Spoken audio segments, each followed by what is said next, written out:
नमस्कार दोस्तों, मेरे यूट्यूब चैनल पे आपका बहुत बहुत स्वागत है। देखिए दोस्तों, जैन साहित्यकार में हमने सारे जो साहित्यकार थे उनके बारे में पढ़ चुके थे। अब एक मुख्य इसमें और आता है अब्दुल रहमान।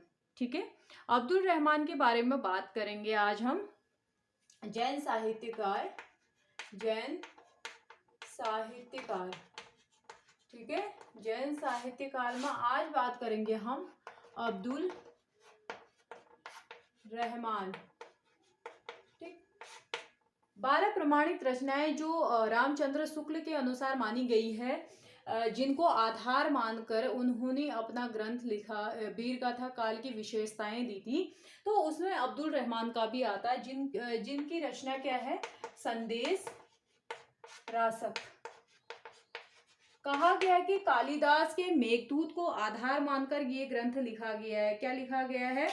संदेश रासक जो लिखा गया है वो कालिदास के मेघदूत ग्रंथ को आधार मानकर लिखा गया है, ये माना जाता है। ठीक हो गया। अब अगर हम संदेश रासक की बात करते हैं, ये एक विरह काव्य है, विरह काव्य है। ठीक हो गया, विरह काव्य है। विजय नगर या कहीं कहीं पर आपको विजयनगर, कहीं कहीं पर विक्रमपुर है। ठीक है, विक्रमपुर के विरहिणी, विक्रमपुर या विजयनगर के विरहिणी की कथा। ठीक हो गया दोस्तों, इसमें क्या है, ये एक विरह काव्य है। विजयनगर या विक्रमपुर के जो है विरहिणी की कथा है। और एक चीज और है, अब्दुल रहमान को हजारी प्रसाद ने क्या बोला था? हजारी प्रसाद ने अब्दुल रहमान को आदिकाल का प्रथम कवि माना था। आदिकाल का प्रथम कवि। ठीक है दोस्तों, प्रथम कवि आदिकाल का किसने माना था? हजारी प्रसाद द्विवेदी ने माना था। किसको माना था? अब्दुल रहमान को माना था। और हिंदी में शुक्ल कहते हैं कि हिंदी में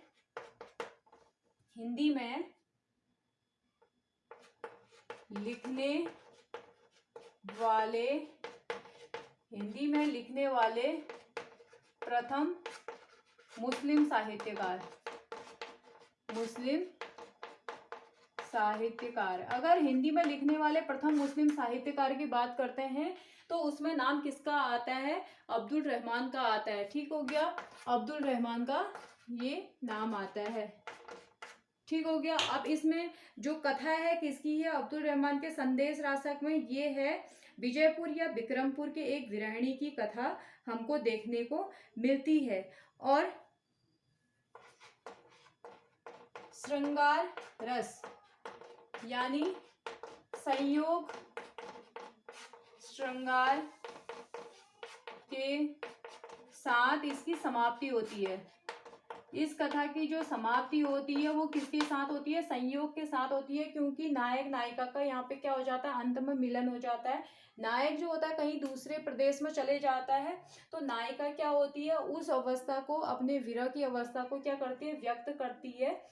और इसका जो आधार माना जाता है, कहीं कहीं पर कालिदास के मेघदूत को इसका आधार माना गया है। ठीक है, हिंदी का मेघदूत कहा जाता है इसको, हिंदी का मेघदूत, हिंदी भाषा का मेघदूत कहा जाता है। किसको कहा जाता है? अब्दुल रहमान के संदेश रासक को कहा जाता है। और इसमें अगर छंदों की बात करें, 223 छंद हैं इसमें, 223 छंदों में लिखा गया है। अब्दुल रहमान का संदेश रासक जो है 223 छंदों में लिखा गया है। ये था हमारा अब्दुल रहमान के बारे में। ठीक हो गया दोस्तों, इनके बारे में बाकी जानकारी नहीं मिलती है।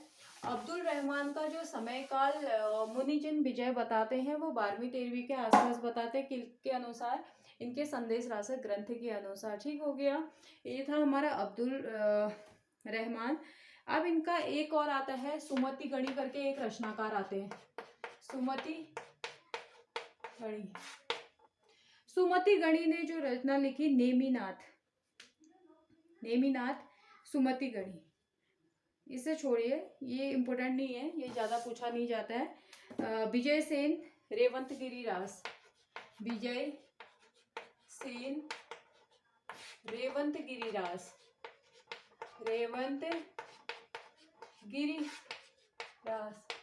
रेवंत गिरिराज किसकी है? विजय सेन सूरी की है, जो 12वीं जिनका समय माना जाता है, 12वीं जिनका समय माना जाता है, किसका माना जाता है?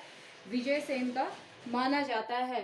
अपभ्रंश भाषा, अपभ्रंश से प्रभावित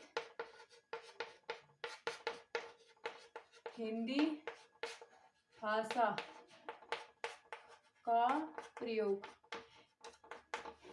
विजय सेन सूरी ने जो रेवंत गिरिराज ग्रंथ लिखा है, 12वीं सदी तो विजय सेन का समय काल हो गया। जो इनका ग्रंथ है वो किसमें? अपभ्रंश से प्रभावित हिंदी भाषा में इन्होंने ये रचना लिखी है। क्या लिखी है? रेवंत गिरिराज। अब इसी में एक और आते हैं जैनाचार्य मेरुतुंग, इसको बता देती हूँ।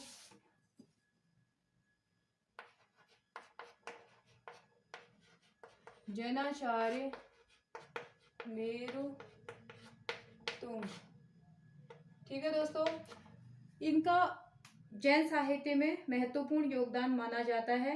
इनकी जो रचना है प्रबंध चिंतामणि है, प्रबंध चिंतामणि। प्रबंध चिंतामणि रचना किसकी है? जैनाचार्य मेरुतुंग की है। और इनका जो समय काल है वो क्या है? 14वीं सदी। 14वीं सदी किसका समय काल है? मेरुतुंग का समय काल है। प्रबंध चिंतामणि जो है इनकी रचना है, ठीक है।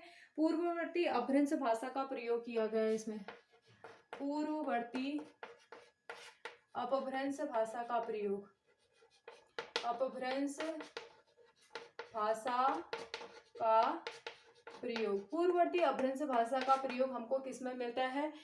मेरुतुंग के प्रबंध चिंतामणि में मिलता है। क्योंकि 14वीं सदी तो इनका समय काल है, लेकिन उन्होंने पूर्ववर्ती अपभ्रंश भाषा का प्रयोग इसमें कहा है। और इन्हीं को जो है अभिमान मेरु भी कहा जाता है। ये क्वेश्चन पूछा गया है, अभिमान मेरु किसको माना जाता है?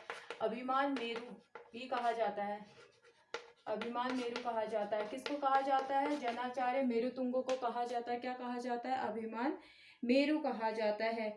और इसमें जो कथा है, यानी प्रबंध चिंतामणि में जो वर्णन मिलता है पुराने राजाओं के आख्यान हमको इसमें देखने को मिलते हैं।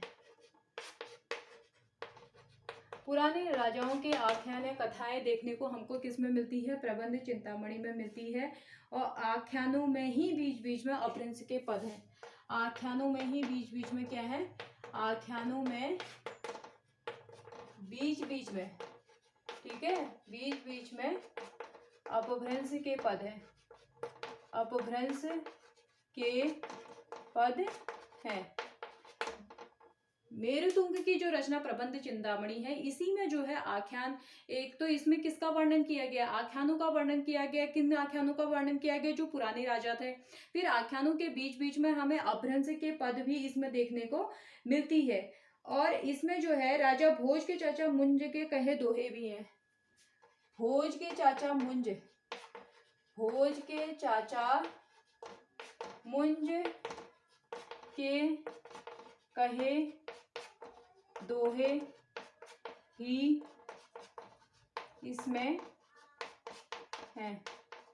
ठीक है दोस्तों, ये था हमारा जैन साहित्यकारों के बारे में वर्णन, जिसमें मैंने बताया एक तो अब्दुल रहमान के बारे में बताया था आपको, फिर आगे जैनाचार्य मेरुतुंग के बारे में, जिसमें प्रबंध चिंतामणि इनका ग्रंथ है। 14वीं सदी इसका समय काल है। पूर्ववर्ती अपभ्रंश भाषा का इन्होंने प्रयोग किया था। अभिमान मेरु भी इनको कहा जाता है। और इसमें इन्होंने वर्णन किया किसका था? पुराने जो राजा थे उनकी आख्यानों का, कथाओं का वर्णन किया था। और जब आख्यानों कथाओं का वर्णन करते बीच बीच में उन्होंने अपभ्रंश में क्या है? पद्य भी डाल रखे हैं। ठीक हो गया।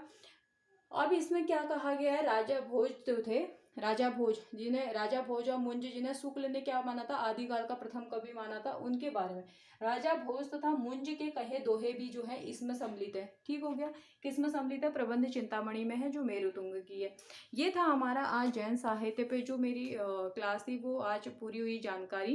क्योंकि इसमें मैंने क्या बताया, जैन साहित्य के बारे में बताया था। जैन साहित्य का समयकाल हमने 8वीं से 13वीं तक देखा था, ठीक हो गया। अब कितनी भाषाएं मिलती है हमको, प्राकृत का रूप हमको जैन साहित्य में मिलता है।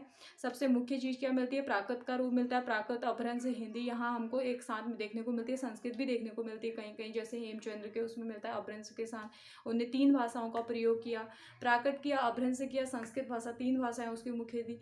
अब इसकी शैलियों की बात करें तो हमको 3 शैलियों की यहाँ पे चर्चा करते हैं, होती है। कौन कौन से, एक रास शैली की होती है, फागु शैली की होती है, चरित शैली की होती है। उनकी भी अलग अलग विशेषताएं हैं। और अगर हम रास की बात करें तो रास साहित्य किस में लिखा गया, जैन साहित्य में लिखा गया, ठीक हो गया। इससे पहले हमको रास साहित्य और कहीं नहीं मिलता है। अब फागु की बात करें तो फागु हमको कहाँ पर मिलते हैं, जैन साहित्य में मिलते हैं, ठीक हो गया। जैन साहित्य में हमको क्या मिलते हैं, सर्वाधिक फागु मिलते हैं। अब फागु और रास क्या होता है ये मैंने बता चुकी हूँ। रास में क्या होता है, नृत्य और गायन दोनों होता है। श्रावक लोग क्या करते हैं, पूजा के समय रास करते हैं, ठीक हो गया।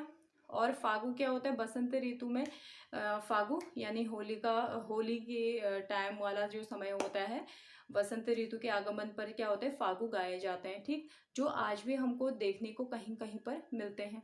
अब हम इसमें बात करते हैं, एक इसकी मुख्य विशेषता क्या है। अगर मुस्लिम साहित्यकारों की बात करें तो मुस्लिम जो प्रथम साहित्यकार जिन्होंने हिंदी में रचना की वो कौन कहलाते हैं, अब्दुल रहमान कहलाते हैं। अब्दुल रहमान ने क्या लिखा, संदेश रासक। और संदेश रासक को क्या कहा जाता है, हिंदी का मेघदूत कहा जाता है। क्यों कहा जाता है, उसमें एक बिरहणी की कथा है। जिस तरह से कालिदास मेघदूत में क्या करते हैं, मेघों को संदेश वाहक बनाकर जो है नायक के पास भेजते हैं, उसी तरह से इसमें भी क्या कर रखा है, कथा का वर्णन कर रखा है। जिसमें ये बिरहणी जो विक्रमपुर या विजयपुर की बिरहणी होती है, वो पति के वियोग में, नायक के वियोग में क्या करती है, अपने भावों को व्यक्त करती है, उसको यहाँ पे उन्होंने दर्शा रखा है। फिर इसके अगर साहित्यकारों की बात करते हैं तो भरतेश्वर बाहुबली रास यानी शालिभद्र सूरी को गणपति चंद्र जी प्रथम मानते हैं। फिर इधर हमने राजा मुंजो भोज की बात करी, इसको शुक्ल जी प्रथम मानते हैं। अब्दुल रहमान की बात करी तो उनको आदिकाल का प्रथम हजारी प्रसाद द्विवेदी जी मानते हैं। इस तरह से जैन साहित्य की अगर बात करें तो विस्तृत साहित्य जो होता है, साहित्य का रूप यानी काव्य का जो विस्तृत रूप है वो हमको देखने को, अगर देखा जाए, आदिकाल के जो 5 साहित्य लिखे गए, 5 प्रकार के साहित्य लिखे गए, उसमें जो सबसे ज़्यादा विस्तृत या विराट रूप साहित्य का देखने को हमको मिलता है, कहाँ मिलता है, जैन साहित्य में। क्योंकि हमें इनसे चंपू काव्य, खंड काव्य, महाकाव्य सब कुछ मिलता है, ठीक है। गद्य के साथ पद्य भी मिलता है, पद्य के साथ हमको व्याकरण भी मिलता है, ठीक हो गया। ये थी हमारी जैन साहित्य के ऊपर चर्चा, जो मैं लगातार 3 वीडियो में बता चुकी हूँ। अगर आपको ये मेरी जैन साहित्य के ऊपर ये सामग्री पसंद आई हो या मेरा व्याख्यान पसंद आया हो तो प्लीज़ इसे लाइक करें, शेयर करें और सब्सक्राइब जरूर कर लें। धन्यवाद।